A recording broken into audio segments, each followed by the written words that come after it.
saluons dans les noms précieux de notre Seigneur et Sauveur Jésus.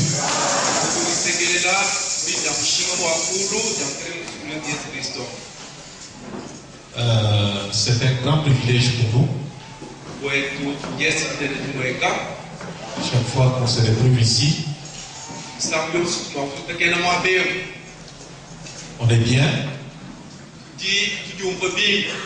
parce qu'on est chez nous.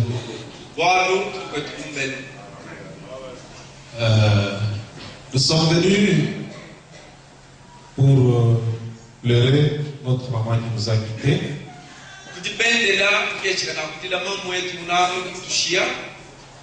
On pouvait être là ensemble au moment où ça s'est passé.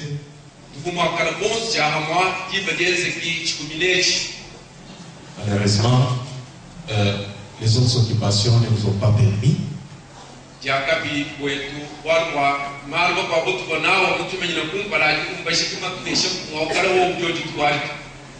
Mais le Seigneur nous a accordé à venir. C'est pourquoi nous sommes là.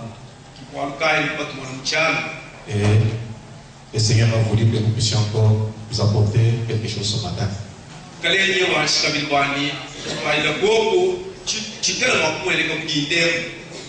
Alors, avant de commencer cela, je voudrais vous dire une chose.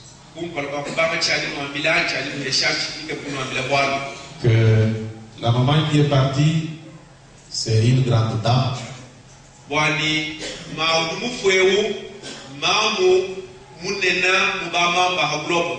Et elle méritait vraiment des honneurs. Pourquoi? Parce que votre prophète dit, s'il y a un grand homme, derrière lui, il y a une grande mère.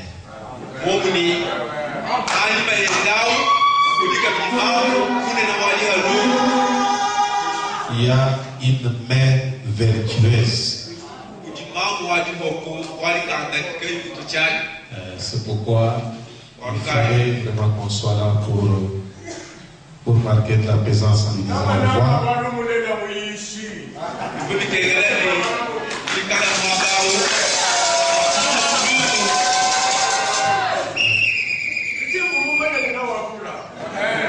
Alors, je voudrais vous dire une chose. Dans ma vie, je ne suis pas flatteur.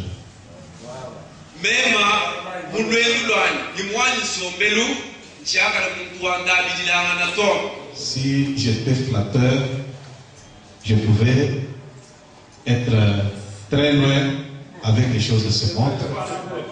Mais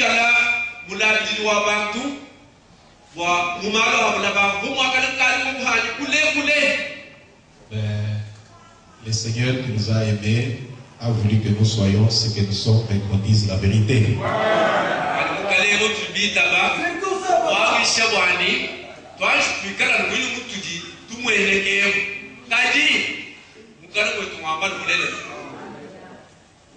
J'ai un peu plus de 30 ans dans ce message. J'ai croisé beaucoup d'hommes de Dieu. Et laissez-moi de vous dire, votre pasteur est un homme particulier.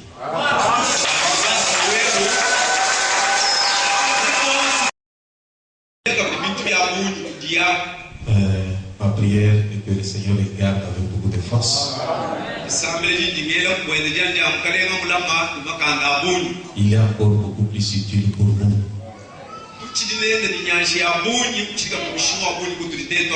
Malheureusement, je dis d'abord, acceptez que je dise malheureusement que les choses qu'il doit faire, il ait beaucoup de ceux qui ne l'aiment pas.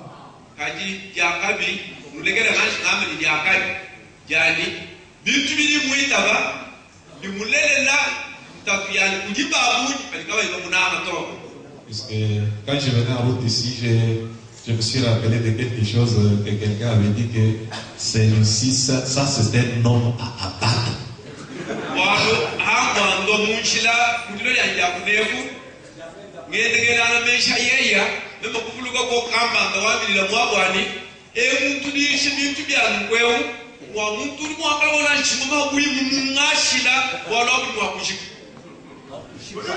Ce sont des paroles des hommes. Les malheurs atteignent souvent les justes. Et l'Éternel la délivre toujours.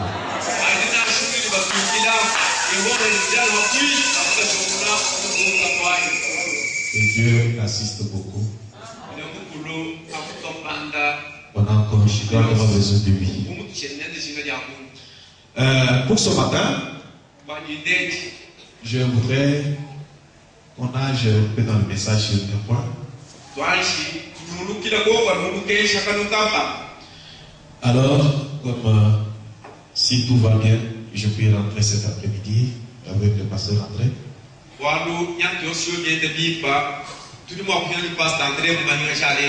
Alors, nous pouvons aller droit au but. Nous pensons que ça peut aider une ou deux personnes, quoique ce sont des choses que vous connaissez déjà.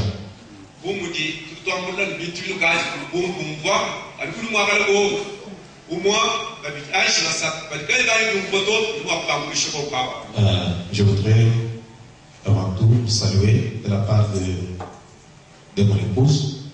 Je vais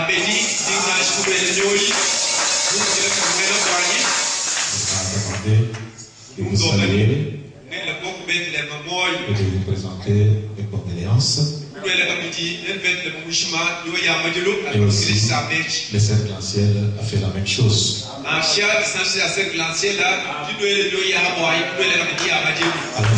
je vous prierai de vous lever. On va lire la Bible. Dans 1 Thessaloniciens chapitre 4. Verset 13, on va aller jusqu'à 17. Nous disons: nous ne voulons pas, frères, que vous soyez dans l'ignorance au sujet de ceux qui dorment,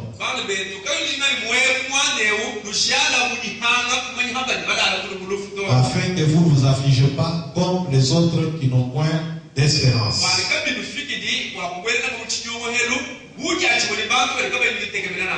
Car si nous croyons que Jésus est mort et qu'il est ressuscité, croyons aussi que Dieu ramènera par Jésus et avec lui ceux qui sont morts.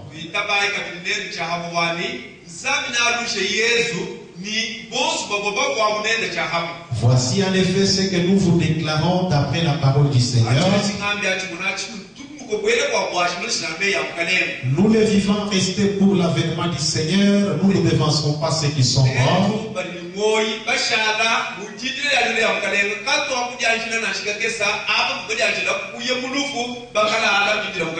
Car le Seigneur lui-même a un signal donné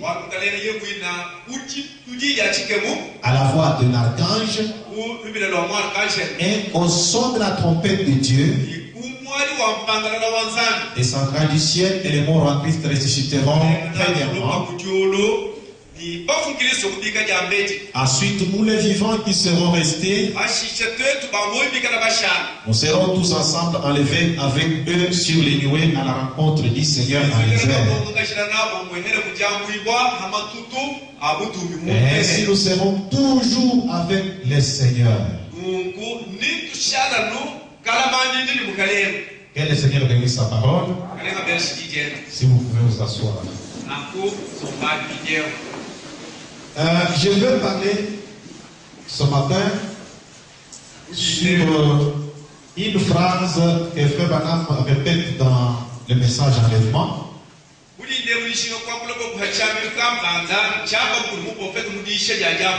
Sur les trois choses que Christ fait pendant qu'il descend du ciel.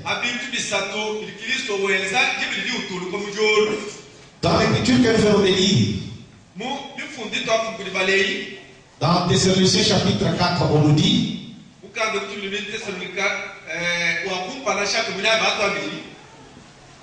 à un signal donné,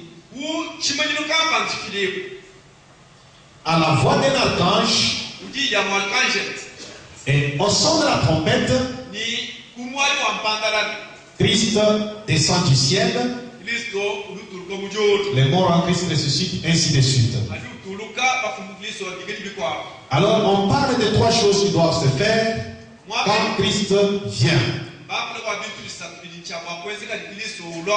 Alors ce sont ces trois choses qui prêtent beaucoup à confusion. Au point qu'il y en a qui disent que jusque là c'est une seule chose qui s'est accomplie.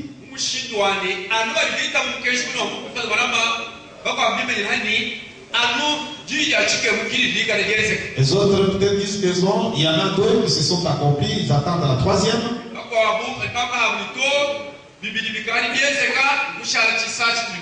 Et c'est de là que viennent certaines croyances ou certaines façons de voir les choses où on peut dire que Jésus est venu, nous attendons la résurrection des morts, Jésus est venu, nous attendons l'enlèvement.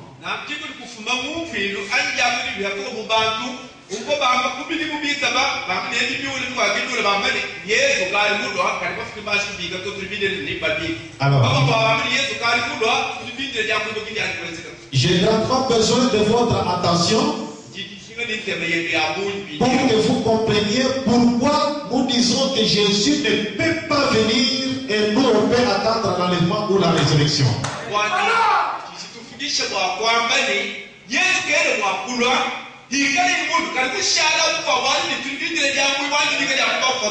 Pourquoi?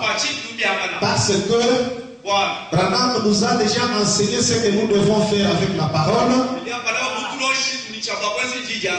Et après il nous a enseigné ce qu'on ne doit pas faire de la parole. Il dit il ne faut pas disloquer la parole. Amen. Alors je voudrais que vous soyez avec moi ce matin. Que vous compreniez pourquoi nous croyons à une venue qui est accompagnée de la résurrection, à une venue qui est accrochée à l'enlèvement.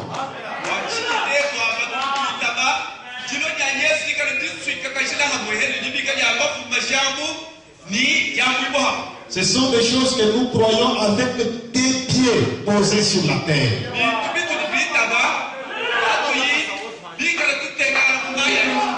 Alors, je veux de votre attention, parce que Frère Branham dit dans l'exposé et dans les 70 semaines de Daniel, il dit que ce sont des choses auxquelles le monde des églises ferme les yeux et disent que ça ne tient pas debout.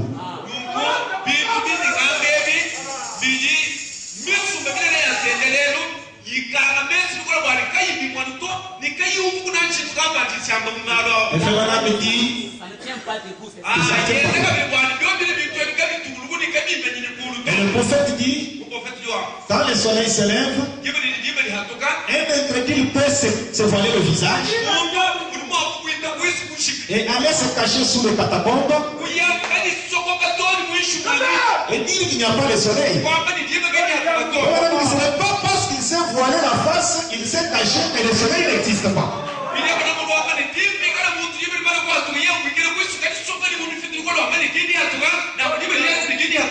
Amen. Le soleil est toujours là. En passant, il dit, dans le message qui intitule l'enlèvement, paragraphe 128, il dit, le mot anglais rapture que nous employons pour désigner l'enlèvement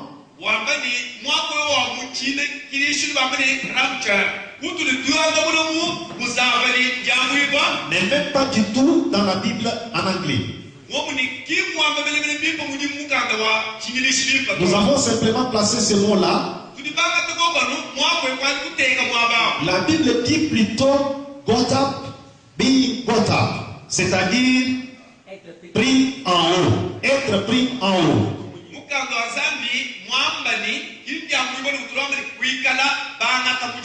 Nous lisons ici dans 2 Thessaloniciens, ou plutôt dans 1 Thessaloniciens, l'ordre dans lequel ce grand enlèvement arrivera dans le dernier jour.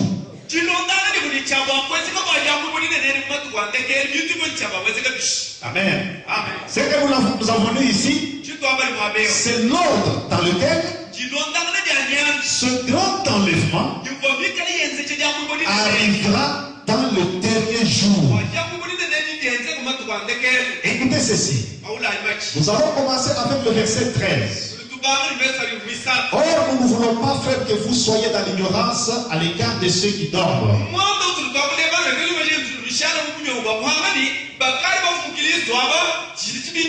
afin que vous ne soyez pas comme les autres qui n'ont pas d'espérance. Car si nous croyons que Jésus mourut, qui croit que Jésus est mort et qu'il est ressuscité, amen. De la même façon que vous croyez que Jésus était mort et qu'il est ressuscité,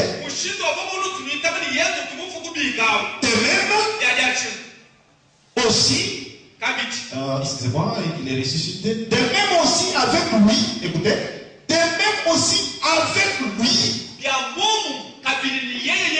Dieu amènera ceux qui sont endormis en Jésus.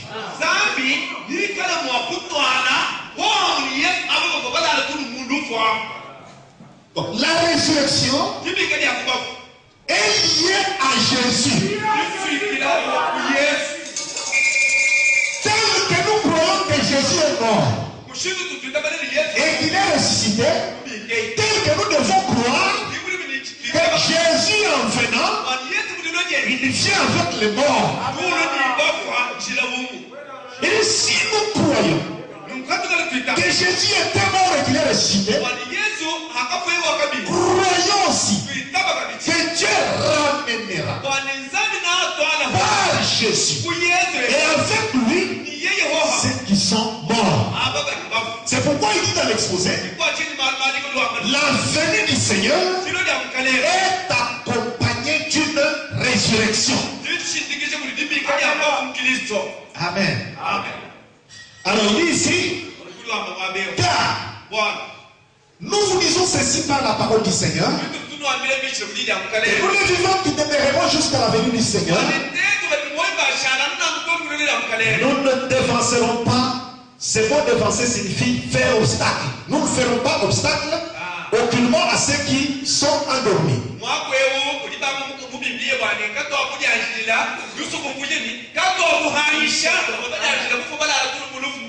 Car le Seigneur lui-même, écoutez attentivement.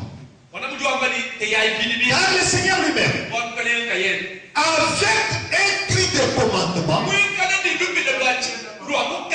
ou de rassemblement, avec une voix d'archange et avec un son de la trompette,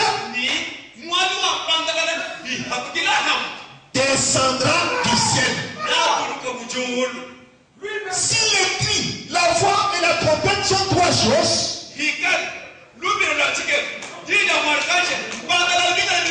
le Seigneur prend le cri, il prend la voix, il prend la trompette, et alors il commence à descendre.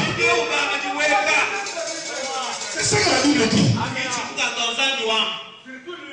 Le cri, la voix et la trompette, et il commence à descendre.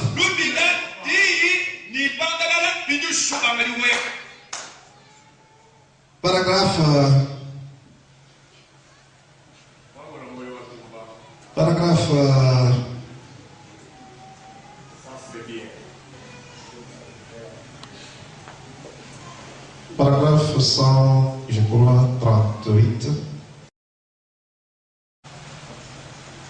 Donc, venons de lire 128. Maintenant, c'est le 100.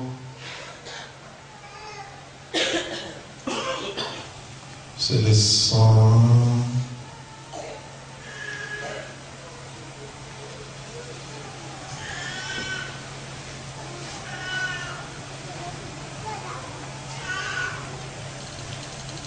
Ok, nous sommes là. 129. Il dit, je veux que vous remarquiez cette grande chose qui arrive ici maintenant.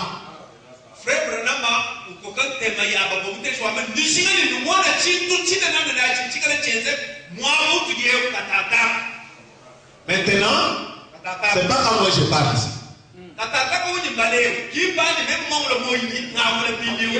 C'est quand lui parlait. Il veut faire remarquer à l'église quelque chose qui arrive ici où il était. Il dit maintenant. Il dit ne manquez pas ceci.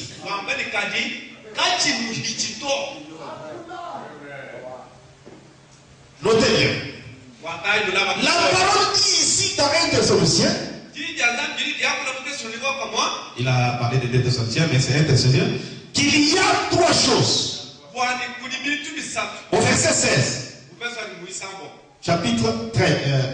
Verset 13 ou verset 16. Il dit qu'il y a 3 choses qui doivent arriver. Écoutez, ces choses doivent. Quand c'est le devoir, c'est le devoir, donc ça doit. Il dit qu'ils doivent arriver avant que le Seigneur lui-même apparaisse.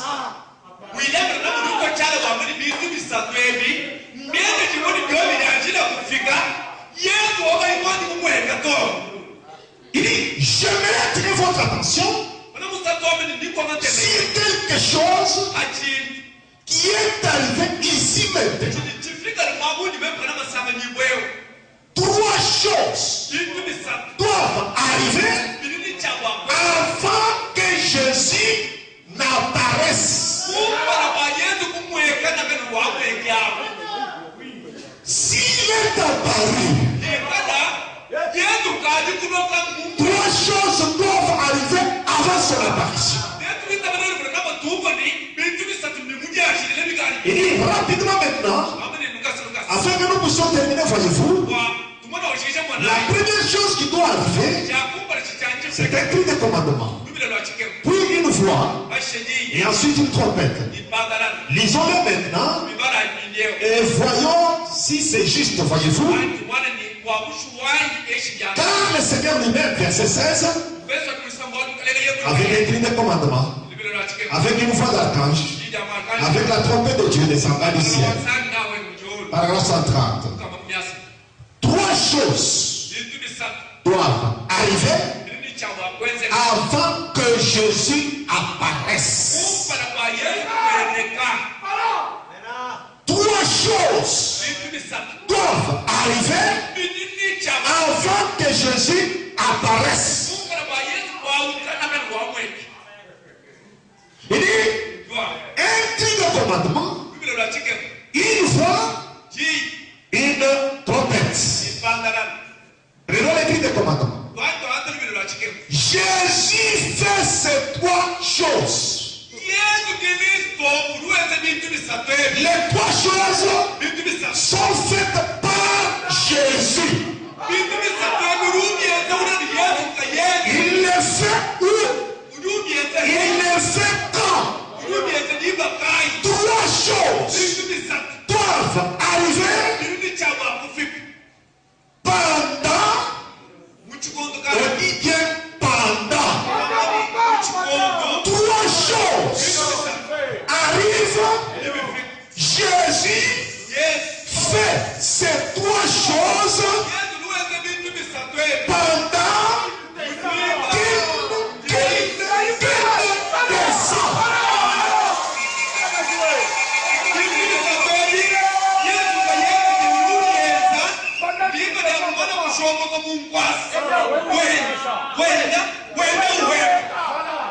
Si il a fait une chose,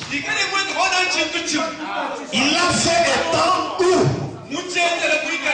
Parce que il le fait pendant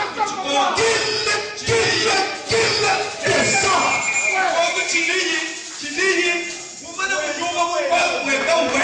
Il dit, écrit des commandements, qu'est-ce? C'est un cri de commandement. C'est le message qui est proclamé premièrement.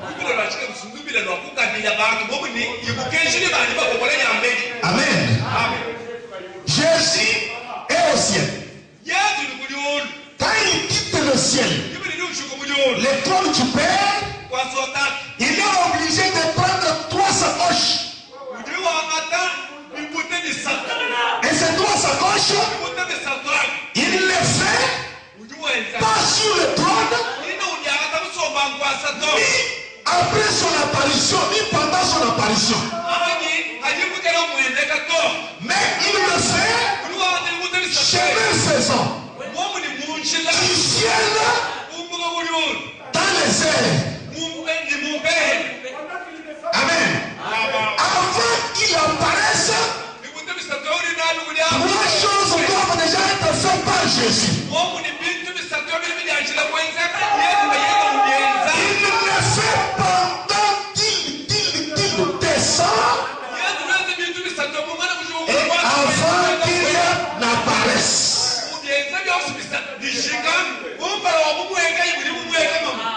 Amen. Parce que laissez-moi de vous dire, les sceaux n'ont pas été prêchés par un prophète. Les sceaux, même pour être ouverts, n'étaient pas prêchés par un prophète. Pourquoi? Parce que l'âge de Malachie devait prendre fin. Les sceaux devaient être ouverts par l'agneau lui-même. Il dit que c'est l'agneau qui devait le souffrir. C'est lui qui avait la capacité de le prononcer.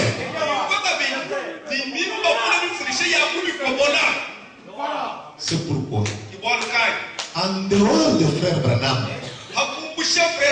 tout ce qu'on entend, ça n'existe pas. Ça ne se fera pas. Ça ne se fera pas. C'est la dernière cartouche qui devait accomplir tout ce qui reste dans le Nouveau Testament.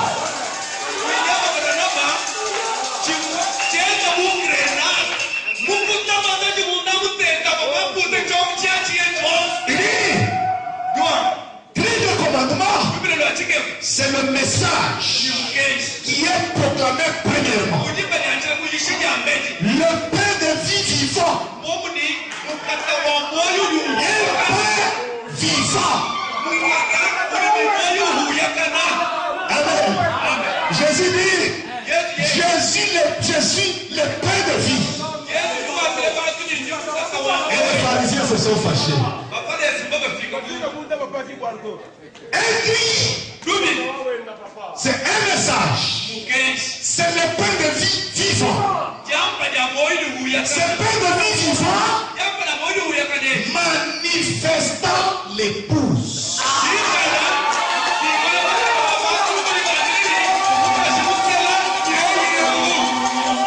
Le pain de vie vivant manifeste l'épouse. C'est pourquoi notre épouse est différente de l'épouse des dénominationnels. Puisque celui-ci nous est manifesté par le message qui est le pain de vie vivant.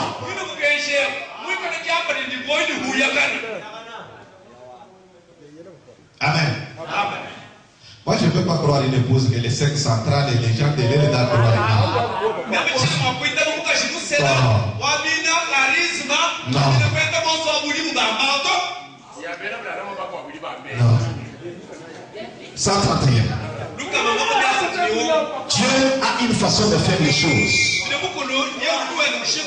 Et il ne change jamais son principe. Il ne change jamais. Il est le Dieu qui ne change pas, qui ne change pas. Dans Amos 3:7. Voilà son principe. Hein? Il ne change pas son principe. Dans Amos 3:7, il dit qu'il ne fera rien sur la terre avant qu'il ait premièrement révélé à son serviteur les prophètes.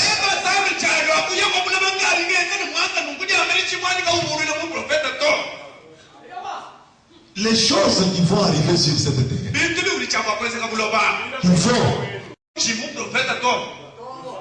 Et dit, aussi sûrement qu'il l'a promis, il le fera.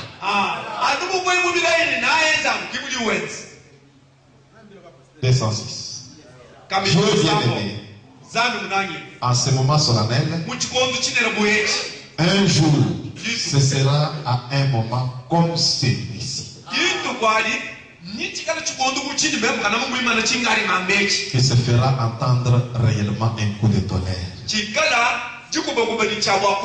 Et les fils de Dieu, avec un cri de commandement, avec une voix d'archange, avec la trompette de Dieu, descendra des cieux.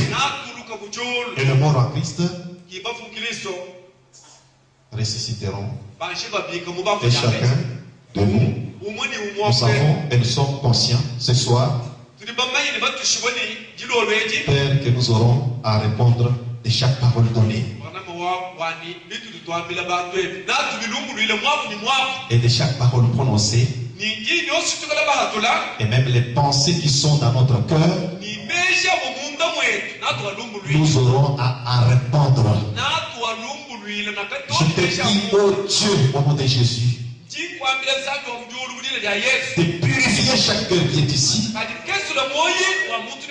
purifier mon cœur, purifier le cœur des gens, de ces gens, et que nous soyons bien disposés, Seigneur, que nos yeux spirituels soient ouverts. Les yeux que Branham réclame, ce sont les yeux spirituels.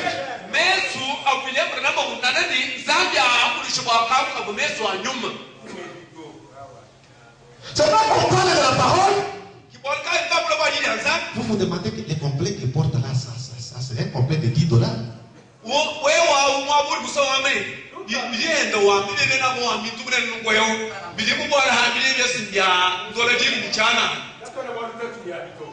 D'ailleurs, il n'a que des pantalons.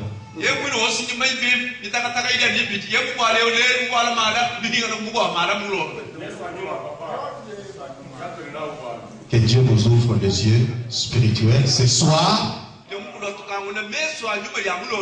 pour voir la gloire du Dieu Tout-Puissant. Nous avons entendu parler de lui. Oh Dieu notre Père, nous prions, nous te prions de nous permettre de le voir. On le voit avec les yeux spirituels. Frère, montre-moi noir sur blanc.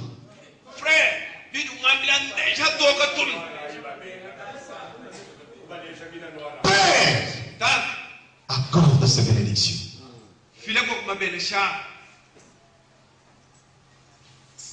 Je te prie par le nom de Jésus Christ. Amen. Dans le départ soudain, paragraphe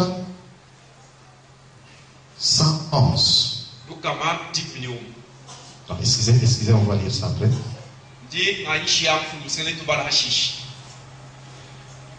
Nous ajoutons encore quelque chose toujours dans l'enlèvement là.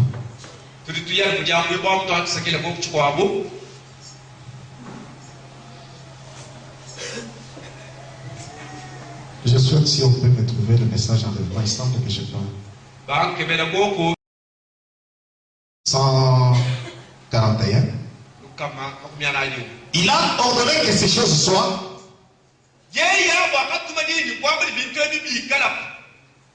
Et maintenant, il doit envoyer ceci. La première chose qui arrive, lorsqu'il commence à descendre du ciel, est un cri de commandement. Qu'est-ce donc? Un message pour rassembler les gens.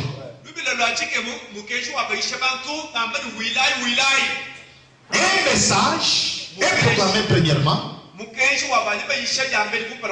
C'est le temps de préparation des lampes. Levez-vous et préparez vos lampes. Quelle veille était-ce? La 7e. Pas la 6e. Et il dit la 7e. Écoutez ce qu'il dit. Voici l'époux vient. Levez-vous. Amen. Et préparez vos lampes. La Bible dit levez-vous. Allez à sa rencontre. Les cris dont on parle ici, c'est les cris de minuit. On dit voici l'époux. Levez-vous et préparez vos lampes. C'est le temps de préparer les lampes. Mais il y a des vierges folles et des vierges sages. Les sages, quand ils se lèvent, c'est pour allumer leur lampe et entrer. Les folles, c'est le moment de constater que dans les lampes c'est vide. On peut commencer à chercher. Allez chez ceux qui en vendent.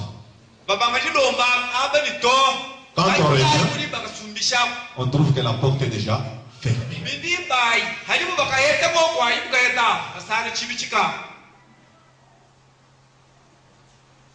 Il y a encore. Il dit beaucoup de choses sur cela, vous pouvez les lire. Je vais au 52, il dit. Premièrement, il y a un cri de commandement. Puis une voix.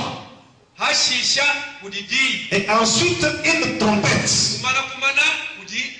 L'idée que j'ai sortie dans le premier paragraphe, c'est-à-dire le cri, c'est un message pour élire les gens. Maintenant ici il dit, et ensuite une trompette. Un cri de commandement, c'est un messager qui prépare les gens.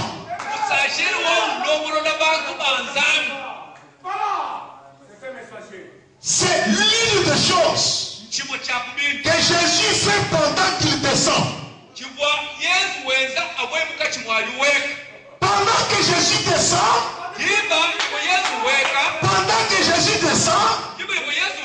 un messager doit être là. C'est pourquoi il n'y a pas de venue du Seigneur ou d'enlèvement sans frère Branham.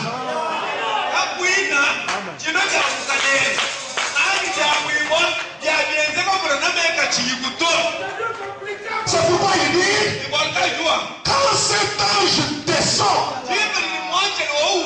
le 7e ange est sur la terre au moment de cette venue.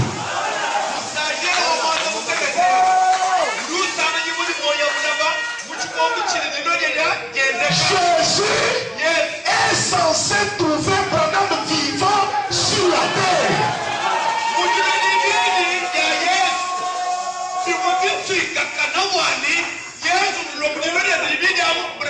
Parce que je vais anticiper avant de lire. Vous verrez que le cri, la voix et Et la trompette, c'est William Branham.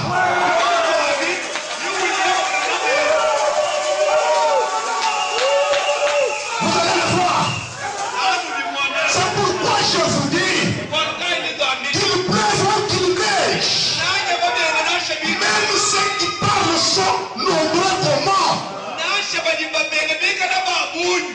Il n'y aura pas d'enlèvement. L'enlèvement devait avoir lieu du vivant de Branham sur la terre.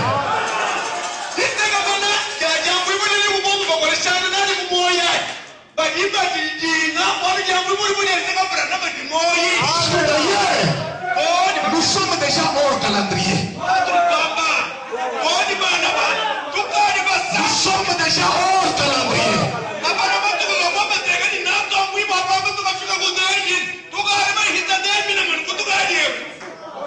Amen. Un guide de commandement, c'est un messager qui prépare le 38-44, appelez Lazare hors de la tombe. Le rassemblement de l'épouse, puis la résurrection de mort, pour être enlevé maintenant, observez comment les trois choses arrivent. Observez comment les trois choses arrivent.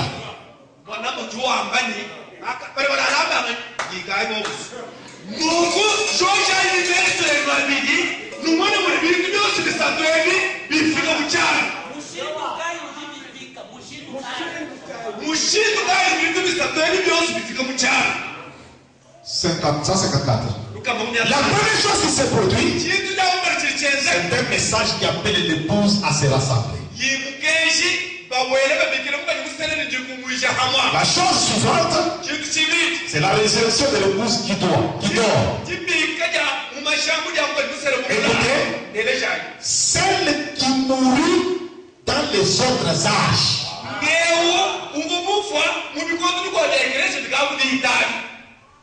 La résurrection n'est pas pour le 7e âge. C'est pourquoi le 7e âge ne peut pas faire obstacle aux 6 âges. Comme on est en train de le faire maintenant, nous allons aussi ressusciter. Vous allez ressusciter avec une promesse.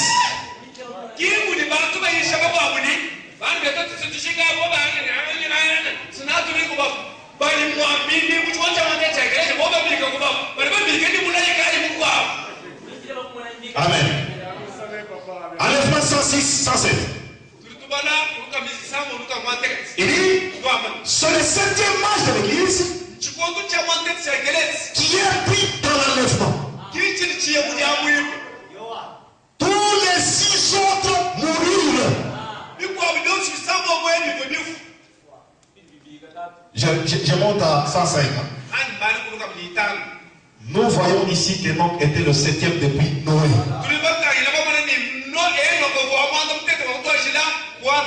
Ce qui est un type des âges de l'église.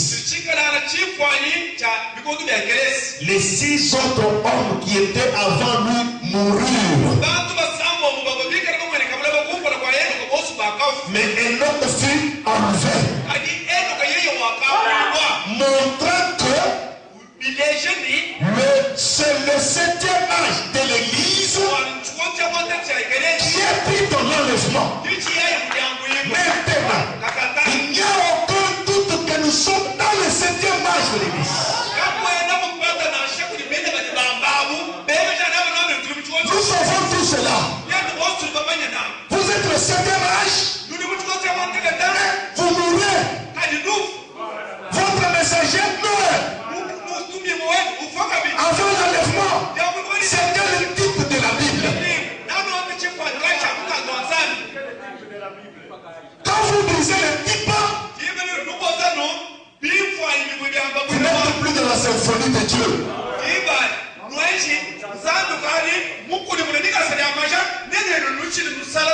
106. C'est le 7e âge de l'église qui est pris dans l'enlèvement. Tous les 6 autres moururent, et notre fiancé, il ne fut plus trouvé. Dieu l'avait pris. Tous les autres moururent. Mais l'enlèvement des nôtres fut un type de l'épouse des derniers jours.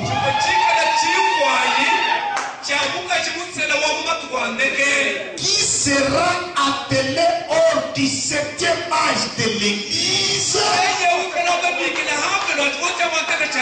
et sera enlevé sans passer par la mort.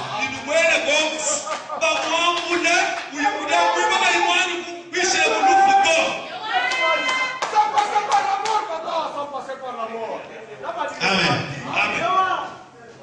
À moins qu'on se retrouve dans un autre âge.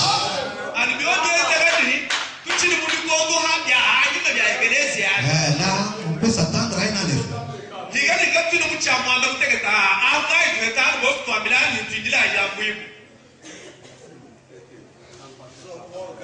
Amen.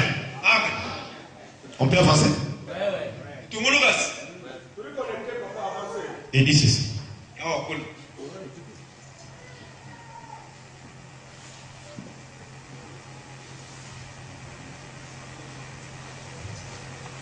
Dans le départ soudain, paragraphe 111.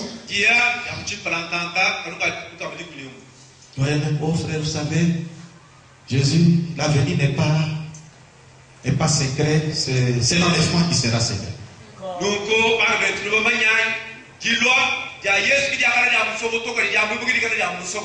Branham dit ceci.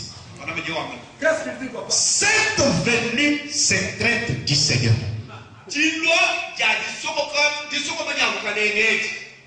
le départ secret et soudain de l'Église. Donc pour le monde, elle a venue, elle enlèvement, tout est secret. Et observez les deux qui sont dans un champ. Je prendrai l'un, je laisserai l'autre. Les deux qui seront dans un lit, je prendrai l'un et je laisserai l'autre. Cela montre que la venue du Seigneur ne se passera pas juste dans un certain point, mais qu'elle sera universelle. L'un sera dans un champ en train de travailler durant la journée, l'autre dans un lit en train de dormir, de l'autre côté de la terre. Écoutez, ce sera un enlèvement universel. Et il viendra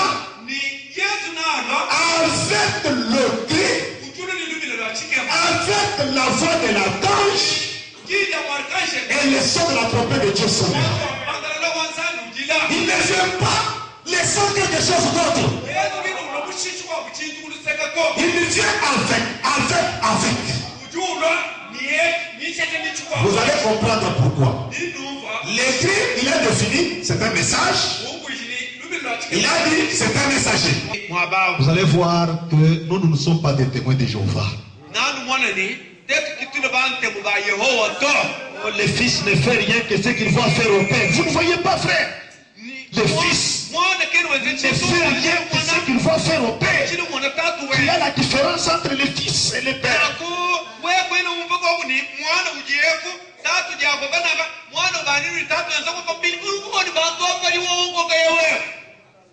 Ça, c'est la nouvelle Trinité.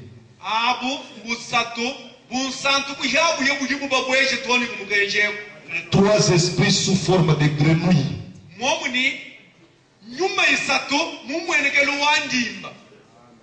Ça, c'est un grand mystère que Frère Branham a révélé aujourd'hui.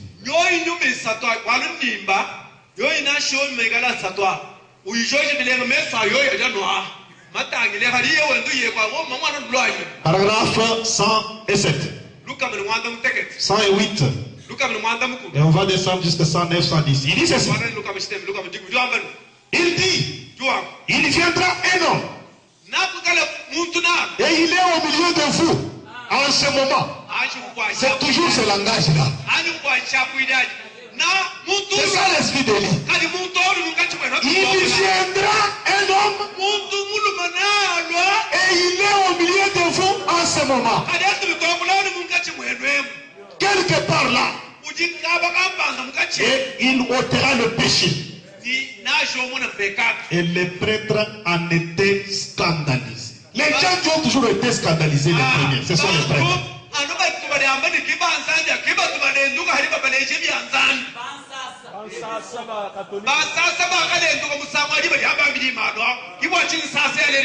Il dit, un homme viendra. Il est déjà au milieu de vous. Jean leva la tête. Oh, qu'est-il?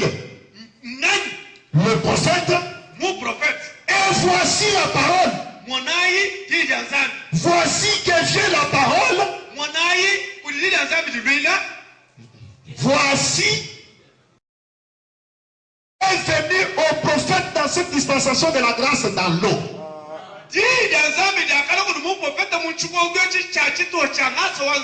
Je pense que vous le saisirez dans l'eau. La première révélation de la parole, il y est dans l'eau. Le message de la lumière du soir a commencé dans l'eau. La parole, la vraie parole, qui n'est pas mélangée avec des créneaux. Amen. 110, suivez 110. Chez nous dans la parole, dans la révélation, la parole a des yeux. C'est chez les Laodicéens où on sépare les yeux de la parole avec la parole.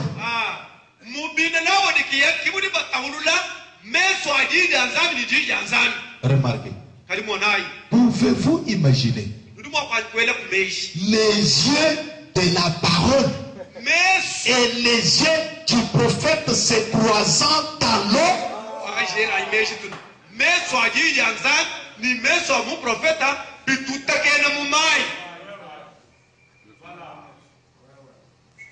Oh, c'est trop pour moi. Ici se tenait le prophète et là se tenait la parole. Pourquoi viens-tu à moi? Et la parole dit, cela doit être vrai.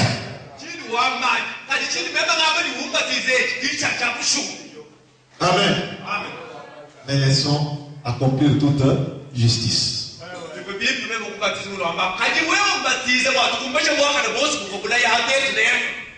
Amen. Dans la révélation, il n'y a pas de parole là-bas.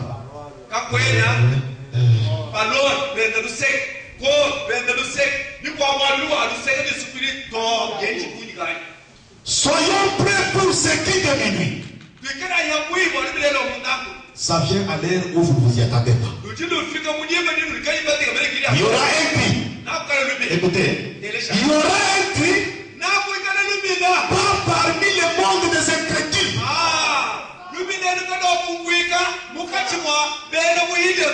Ce sera un secret.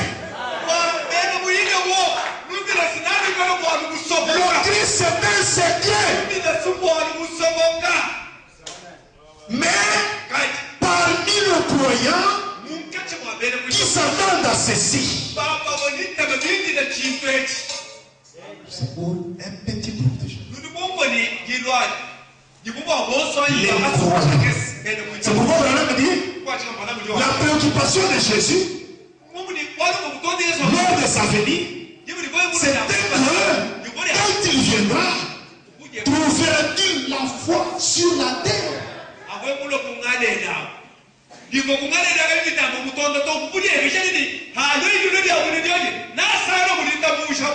Ce sont des choses qui concernaient le croyant.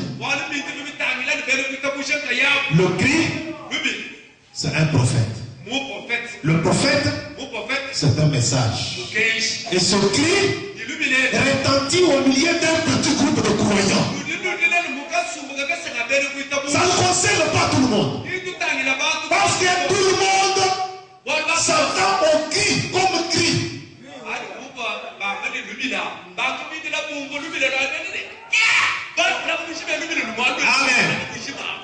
L'église est un homme. Écoutons maintenant ce qu'il dit sur la voix de l'archange. Retournons dans le message enlèvement. Il dit ceci. Enlèvement 152. Premièrement, il y a un cri de commandement. Oui, une voix. Ensuite, une trompette. Un cri de commandement, c'est un messager qui prépare les gens. La deuxième chose, c'est une voix de résurrection. C'est la même forte voix qui, dans Jean 11, 38, 44, appela Lazare hors de la tombe.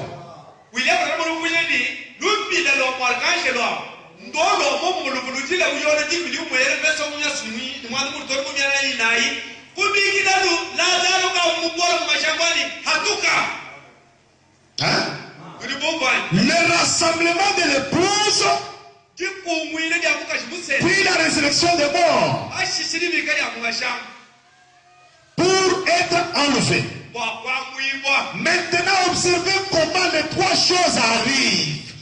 Observez comment les trois choses arrivent. Ce n'est pas comment ils arriveront. Comment ils arrivent.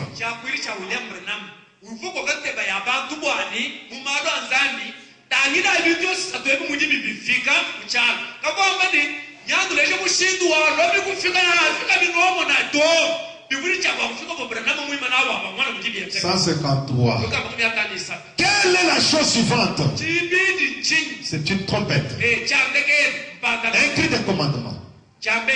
Une voix, une trompette. La troisième chose, c'est une trompette. Et c'est elle qui, à la fin des trompettes, a toujours appelé les gens à venir à la fête. Et il y aura les soupers de l'épouse, les soupers de l'amour, avec l'épouse dans les cieux. 154. La première chose qui s'est produite, c'est son message qui appelle l'épouse à se rassembler. La chose suivante, c'est la résurrection de l'épouse qui dort. Celle qui mourit dans les autres âges. Il insiste. À la venue du Seigneur, ceux qui ressuscitent, c'est Éphèse, Smyrne, Pergame, jusqu'à Philadelphie. Le septième âge n'a pas de type de participer dans la venue du Seigneur par la résurrection. Non. A commencer par son messager. Il n'a pas de type dans la Bible qui montre que frère pouvait partir avant l'enlèvement.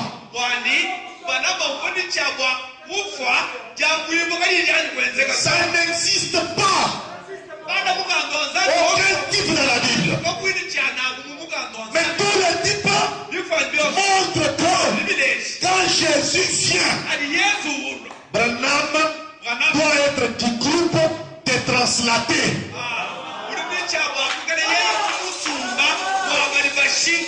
Puisque c'est lui qui a la mission de présenter Christ au monde.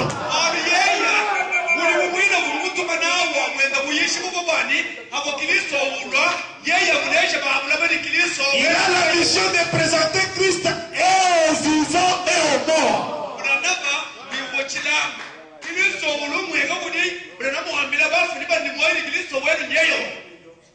Amen.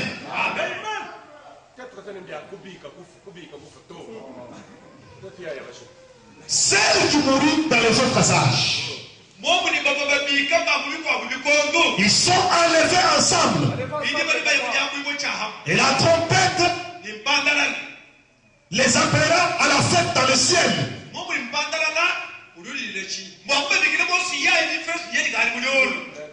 Vous comprenez? Tout est ici ensemble. Il y a une chose qui s'adresse aux vivants. Et l'autre s'adresse aux morts. La troisième, c'est les vivants et les morts qui montent ensemble. C'est pourquoi il y a un homme qui dit, je me rends compte que je tiens entre mes mains le fil rouge, ramoisi, le rachat de toute la race humaine. Et je me tiens entre les vivants et les morts.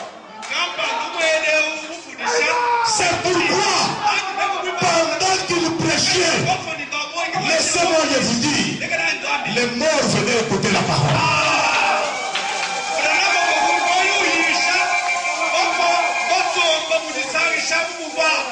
Il pouvait dire, certaines, je vois ton frère, le frère Sewar là derrière.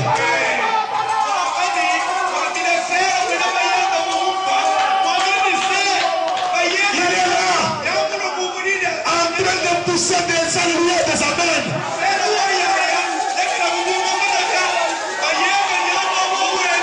Pourquoi? Parce que l'heure vient. Elle est déjà venue où les morts entendront la voix du Fils de l'homme. Parce que c'est la voix du Fils de l'homme qui ressuscite les morts.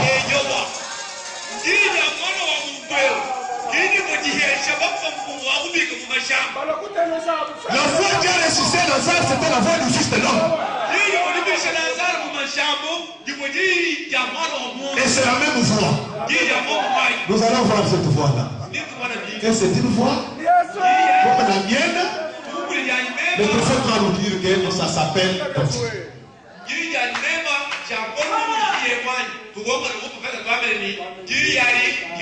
Nous sommes dans le message Apocalypse chapitre 4. Du 31 décembre 1960. Paragraphe 101. Maintenant, la scène change. Jean observait Patmos. Et alors, il lève les yeux. Pourquoi? Il voit quelque chose arriver ici sur la terre. Ces âges de l'église, pendant les 7 âges de l'église, au fil des Tamzir, et après il a parcouru les âges de l'église. Après cela, après la fin des âges de l'église, il entendit une voix. Et il leva les yeux vers le ciel. Et il vit une porte ouverte. Et la première voix était semblable à une trompette.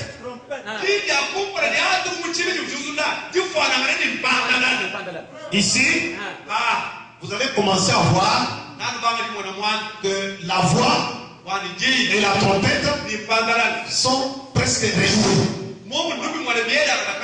Il dit ici, la première voix.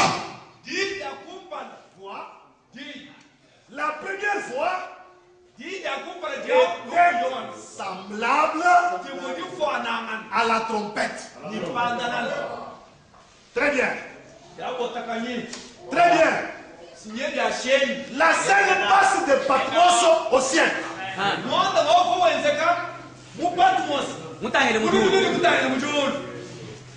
108. 108. Très bien. La même voix d'Apocalypse 21, ou plutôt d'Apocalypse 1, 10 et 13. Et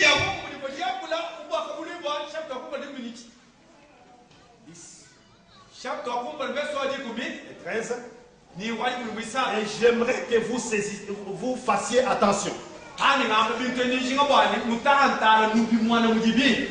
Faites attention.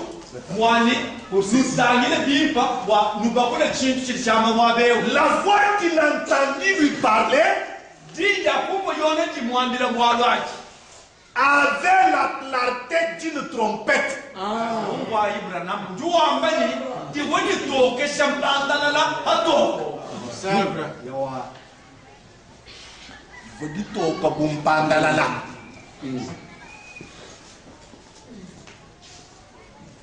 Vous verrez que la trompette est liée à la voix.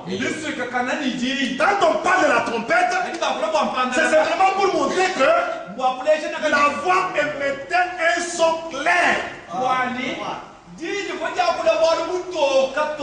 Ce n'était pas un son confus.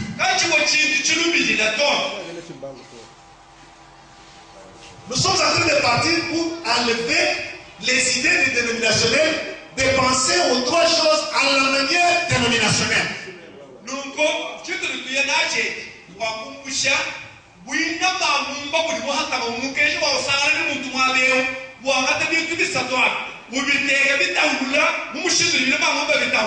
voulons que vous parliez de ces choses comme des hommes et des femmes ayant reçu la douche de Dieu. Des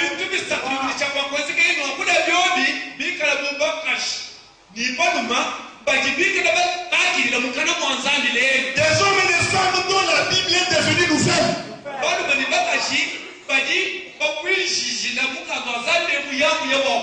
La voix qu'il a entendu lui parler avait la clarté d'une trompette. Vous connaissez le son de la trompette? Cela produit un son aigu.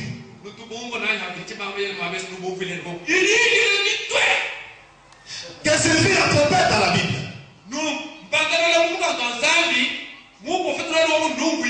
La guerre. Chaque fois que vous entendez une trompette sonner dans la guerre, son de la guerre. Au temps de la Bible, ce son signifiait une guerre.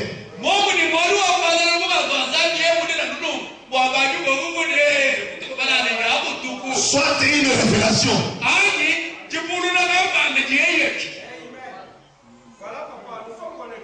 Amen. Dieu nous a envoyé Malachie 4. Un prophète puissant. La lumière du soir est venue. Et nous attendons. Nous attendons. La lumière du soir, c'est quoi? Une lumière. C'est une parole accomplie.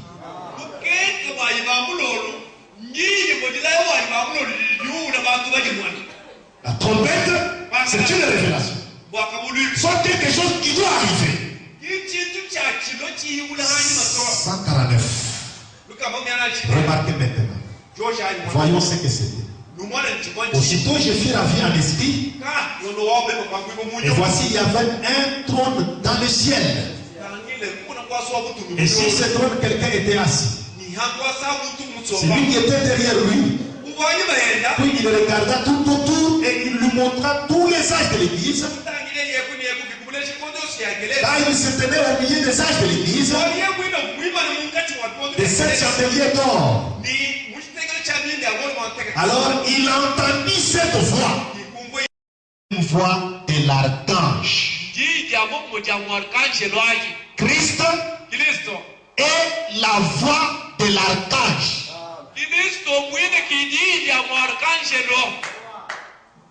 Christ lui-même est la voix de l'archange. Donc ici nous sommes en train de vous débarrasser de trois choses que vous pouvez considérer comme on a dit ici, trois sacs. On prend celui-ci, on prend celui-là, on prend l'autre et on descend avec.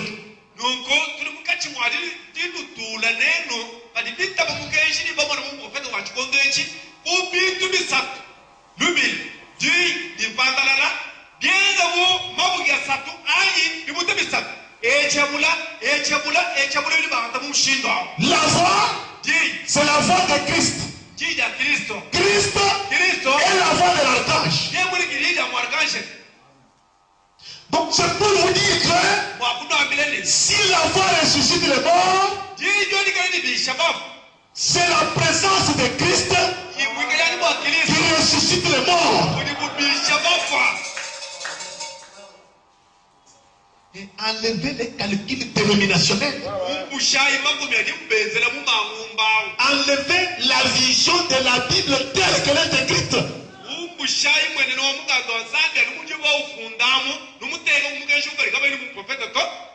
Dieu vous a envoyé un prophète pour vous interpréter la Bible. Nous avons une Bible à interpréter. Christ est la voix de l'archange. La voix de l'archange. Voyez-vous?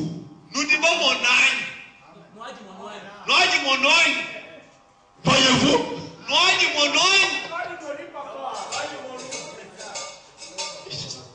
Il parle, il passe. Et vous allez garder les histoires des témoins de Jéhovah dans la tête.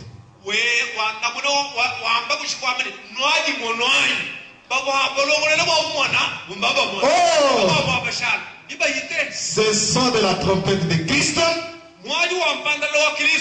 Maintenant, c'est le son de la trompette de Christ. Donc il est en train de nous introduire maintenant vers la trompette.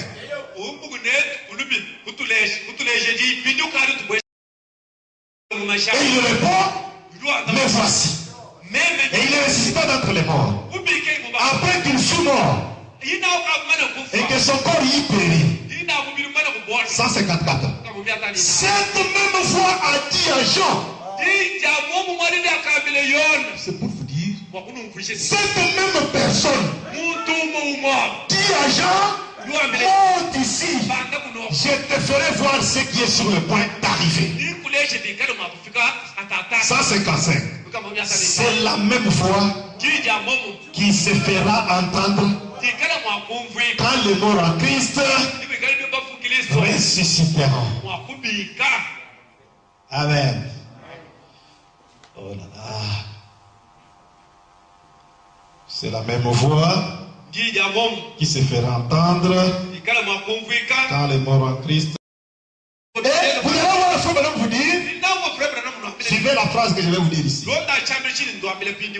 Il cria d'une voix forte comme une trompette.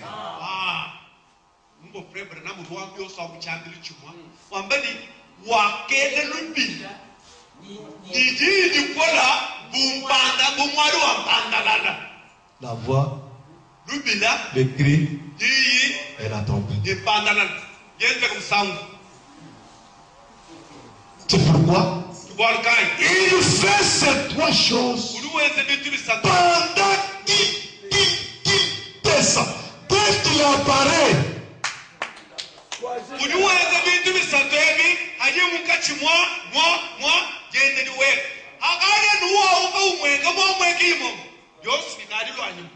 donc il est apparu.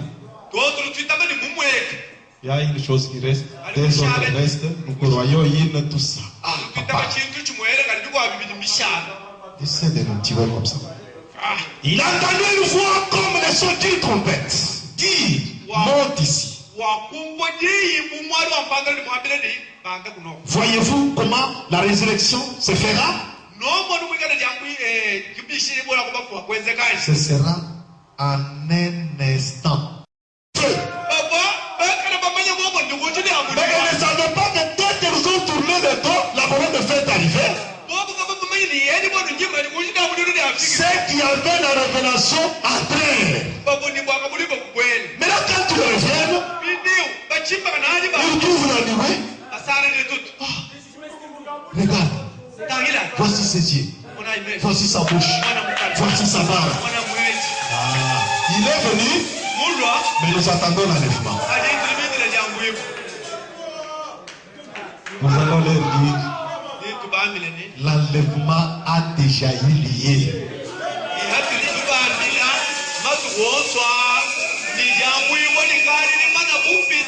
Et vous ne vous en êtes pas aperçus. Le temps où nous sommes partis, le temps où nous nous étions partis, nous étions allés chercher de l'huile. C'est pourquoi ils arrivent, ils appellent le gouverneur du monde que c'est la venue de l'époux pour nous enlever. Non, ça c'est la seconde venue de Christ. Et la seconde venue de Christ, Christ vient comme le roi. C'est pourquoi là il est couronné. Qui le couronne? C'est l'épouse qui l'a enlevé qui le couronne.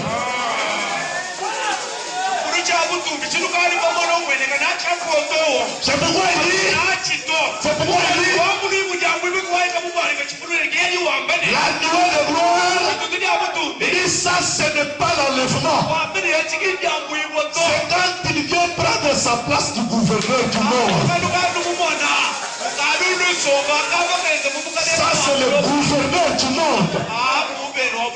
Ça ce n'est pas l'enlèvement. L'enlèvement et la venue et l'enlèvement, ça s'est passé la nuit. Cela c'est un nouveau jour.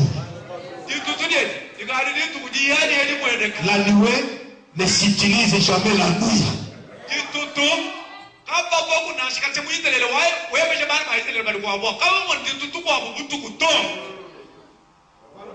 Amen. Amen. C'est ça. On peut avancer? Il dit, ce sera un instant, dans un clin d'œil, ce sera la voix d'un son clair.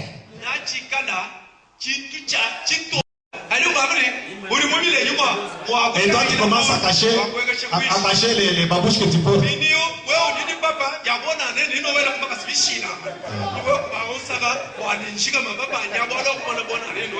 Mes frères, tous les gens qui ont cru la parole de leur temps,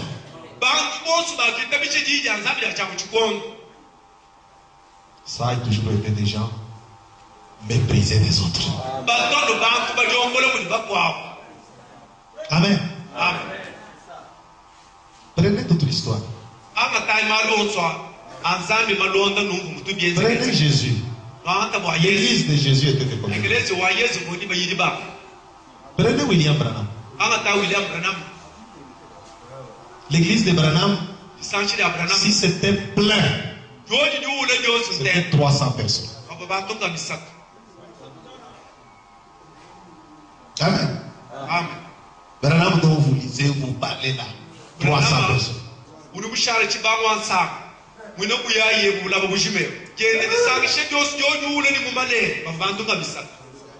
Le monde compte les dettes.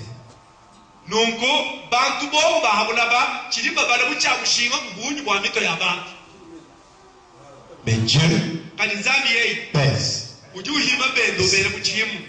C'est pourquoi il dit un seul Abraham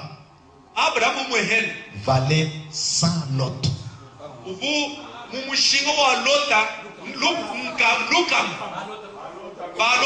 Il dit un seul croyant, il faut sans inquiétude.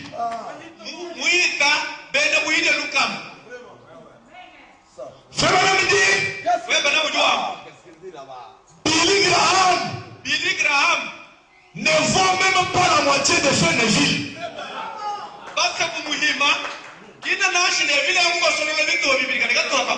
Dans ton ministère, mais allez aux États-Unis, vous allez voir des constructions, des choses que Billy Graham a.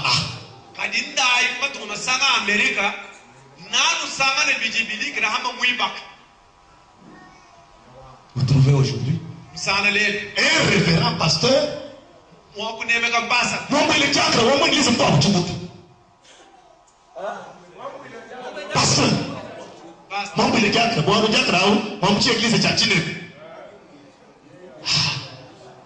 Frère Branham dit, même si tu as 5 croyants, aux yeux de Dieu, tu es pasteur comme celui qui a a 5000 hommes.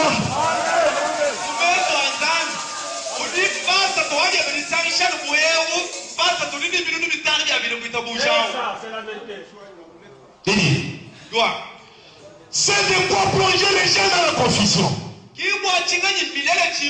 Avoir comment ces choses avancent et prospèrent. Il y a des voix qui s'élèvent et qui opèrent ces choses. La véritable voix de Dieu est reléguée quelque part loin en arrière-plan.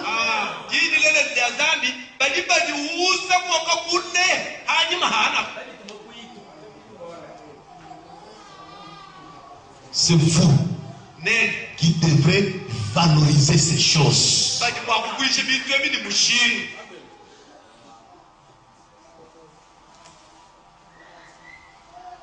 Oh frère, toi, dans les milléniums comme ça, dans les milléniums, tu viens me demander l'argent. Et tu vois, non, vous voyez, ces histoires-là, c'est les pasteurs. Et moi ici, vraiment, je suis là, c'est...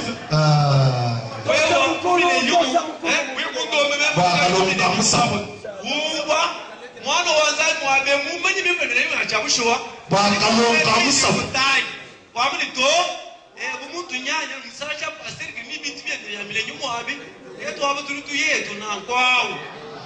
32. La voix de Dieu dans ces derniers jours. Et la voix de Dieu demande-t-il. Comment saurons-nous que ça, c'est la voix de Dieu?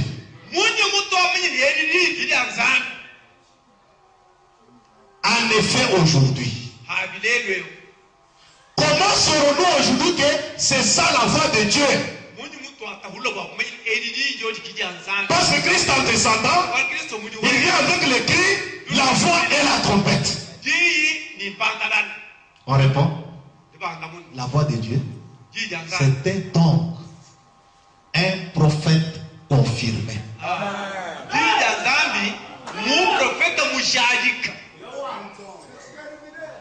Amen. C'est pourquoi la résurrection, l'enlèvement est lié à frère Branham. C'est vrai, il y a un des frères qui ont dit à frère Branham. Nous attendons la venue du Seigneur. Quand il vient, nous viendrons d'abord vers toi. Et toi, tu nous présenteras à lui.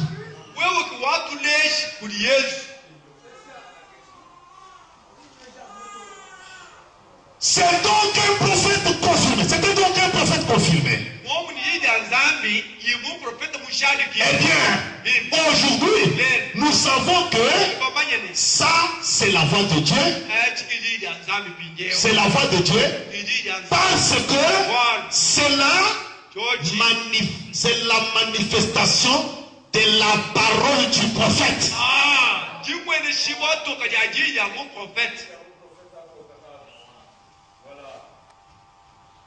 C'est ça la voix de Dieu.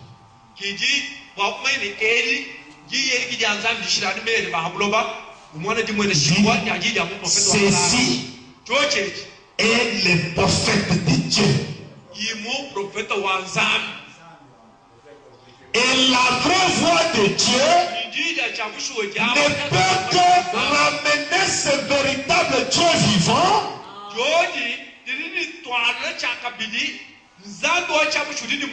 surnaturel avec la parole surnaturelle. Ce n'est pas un Dieu naturel. Ce n'est pas une parole naturelle. Un Dieu surnaturel avec une parole surnaturelle, avec la manifestation spirituelle de la vraie parole. Nous savons alors que c'est la voix de Dieu. En effet, c'est sur ma. Le 6. Et aujourd'hui, une des raisons pour lesquelles l'Église est dans cette condition, dans la condition où elle se trouve,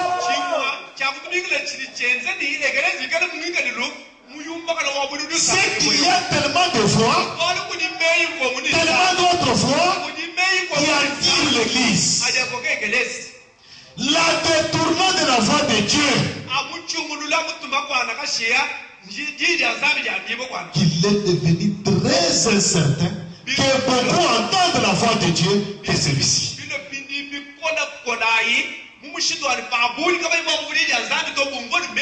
Que celle-ci se fasse, que celle-ci se fasse attendre juste parmi eux.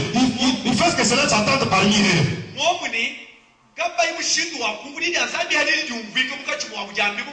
Peut-être qu'ils ne la comprendront même pas. Parce qu'elle serait quelque chose d'étrange parmi eux. Cette voix, c'est une chose étrange. Vous allez trouver les dénominationnels, tous les dénominationnels. Et beaucoup de frères de ce message partageaient la même vision sur ces choses.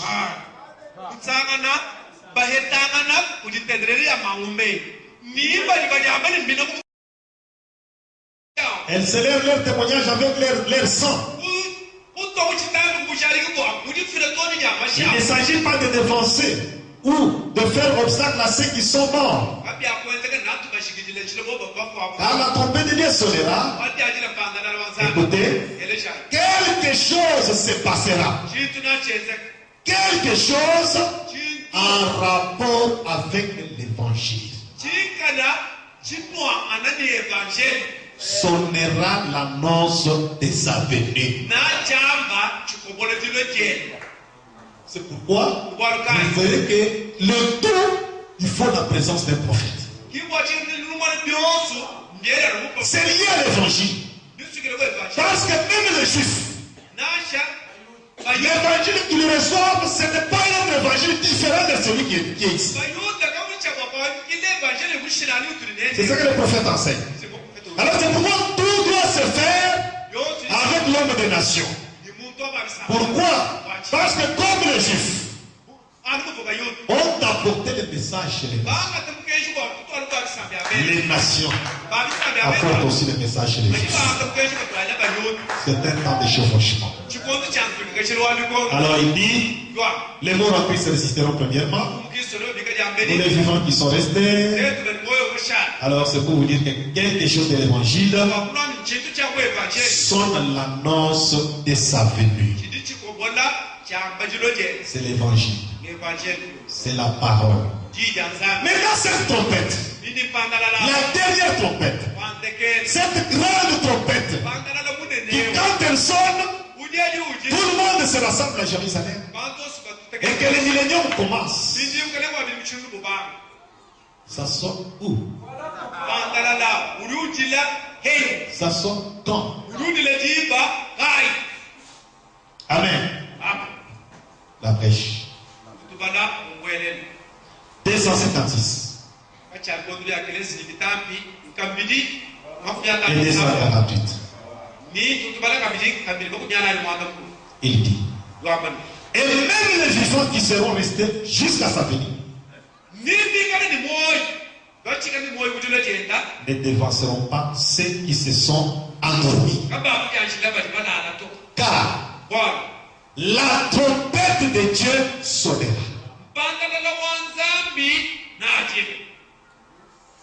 À cette dernière trompette, quand le dernier son est brisé,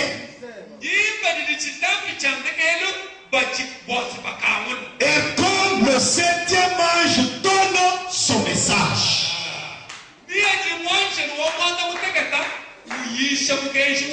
c'est là. C'est à ce moment-là que cette dernière trompette sonne. C'est pourquoi il faut maintenant venir. Le septième son, quand il est ouvert, c'est la venue de Christ. Il dit le septième son ramène Jésus sur la terre. Parce que c'est à la dernière trompette. Et cette trompette doit sonné Branham vivant sur cette terre, en train de donner son message, en train d'ouvrir le 7e son. C'est pourquoi, quand Christ vient, le 7e ange doit être sur la terre au moment de cette venue. Il dit, la dernière trompette sonnera et les morts en Christ ressusciteront. Et nous, les vivants qui serons restés, nous serons ensemble enlevés avec eux dans les airs à la rencontre du Seigneur dans les airs. 248. Peu importe qu'il s'endorme à la première veille, à la deuxième, la troisième, la quatrième, la cinquième, la sixième ou la septième, quel que soit l'endroit où il s'endorme, qu'est-ce qui va arriver? La trompette de Dieu sonnera. Cette dernière trompette retentira en même temps que le dernier ange donne son message.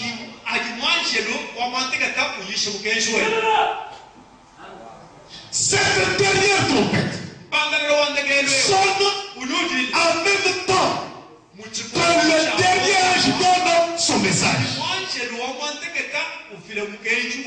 Quel est le travail de cette trompette?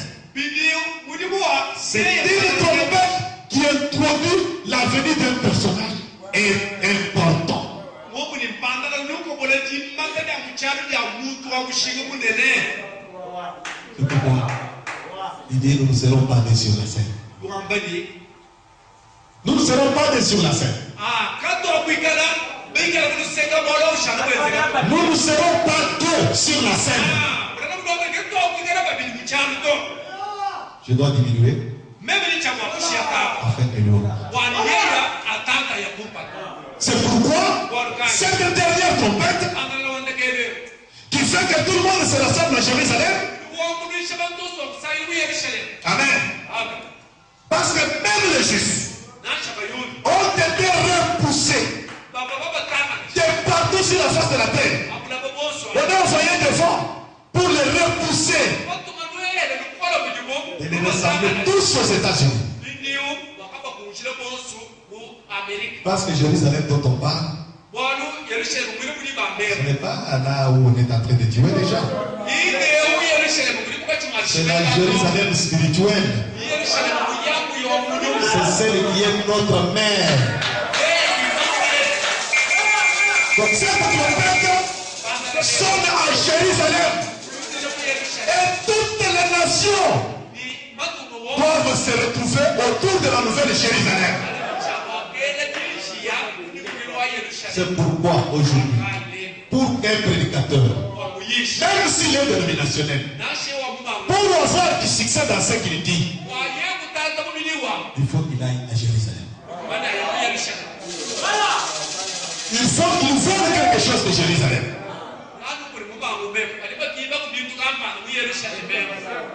La nouvelle Jérusalem. Ce n'est pas l'ancienne Jérusalem. C'est celle qui est notre mère. L'épouse à notre père. Toutes les nations doivent se retrouver à Jérusalem. Et pendant qu'il donne son message, c'est en ce temps que la dernière trompette sonne. Cette dernière trompette retentira en même temps que le dernier ange donne son message et que le dernier son est ouvert. Cette dernière trompette sonnera et voilà le Rédempteur qui s'avance pour prendre possession de ce qu'il a racheté.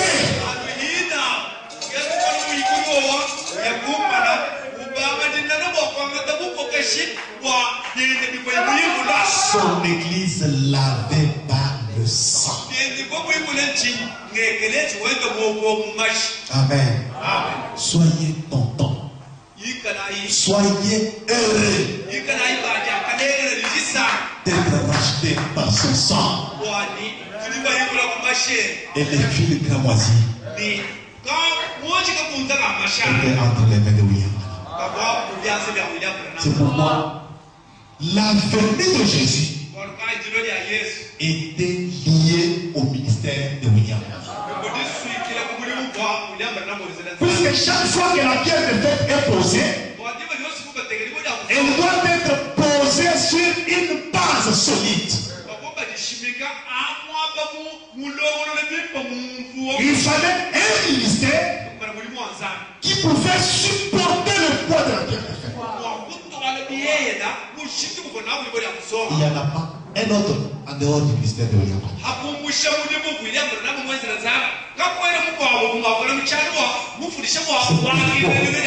L'église, c'est une personne, un message. La voix, c'est Christ.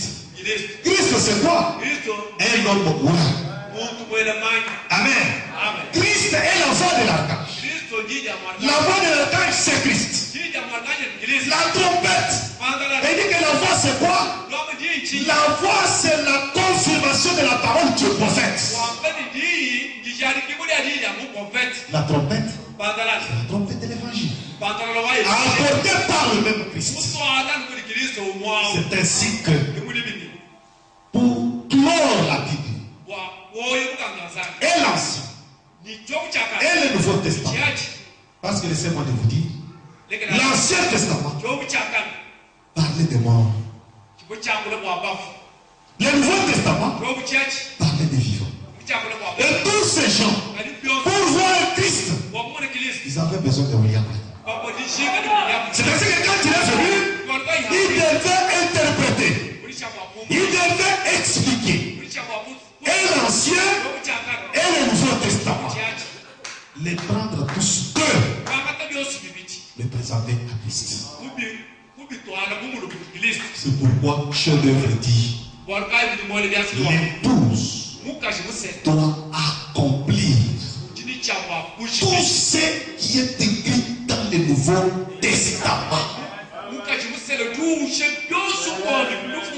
Le Nouveau Testament n'est pas simplement interprété, n'est pas seulement expliqué, mais le Nouveau Testament est accompli par l'épouse.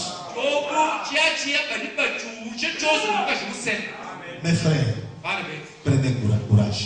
Les choses que nous vous disons, c'est clair comme l'eau de roche.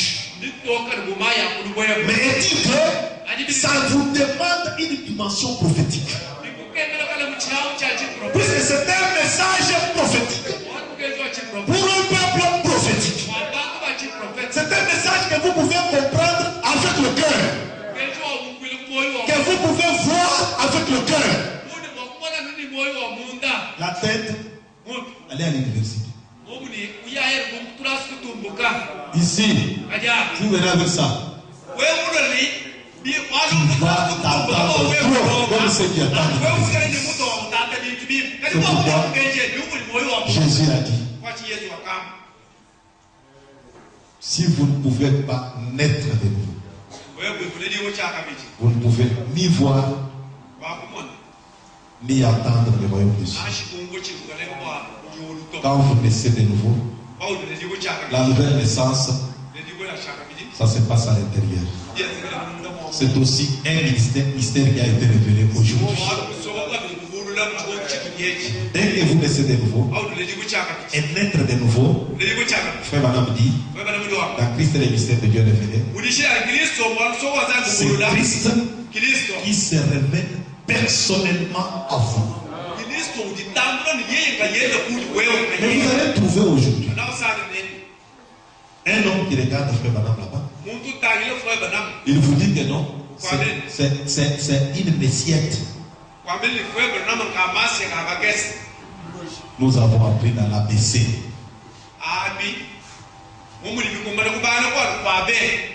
que les discernements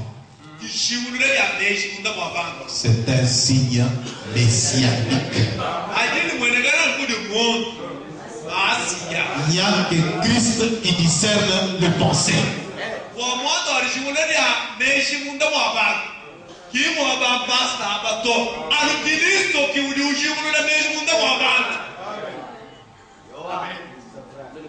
Amen.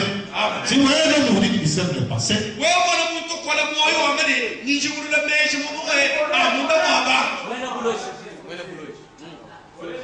ce qui n'est pas la parole de Dieu, appelez cela comme vous voulez.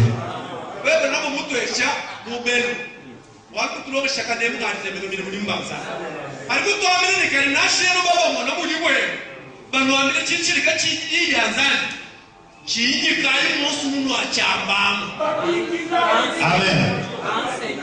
Alors c'était pour vous dire, mes frères, c'était pour vous dire, mes frères, que par frère Branham,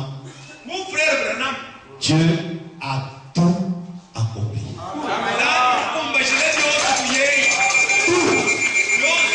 Il n'y a rien qui vous reste. Tout ce que vous pouvez faire, c'est de croire Branham. Ce que tu as aimé et ceux qui t'ont aimé, je te le donne plus. Amen. Frères, nous sommes avec vous. Que le Seigneur vous bénisse. Nous vous aimons. Nous prions pour vous. Nous prions pour vous. Et que le Maître du ciel et de la terre vous comble richement.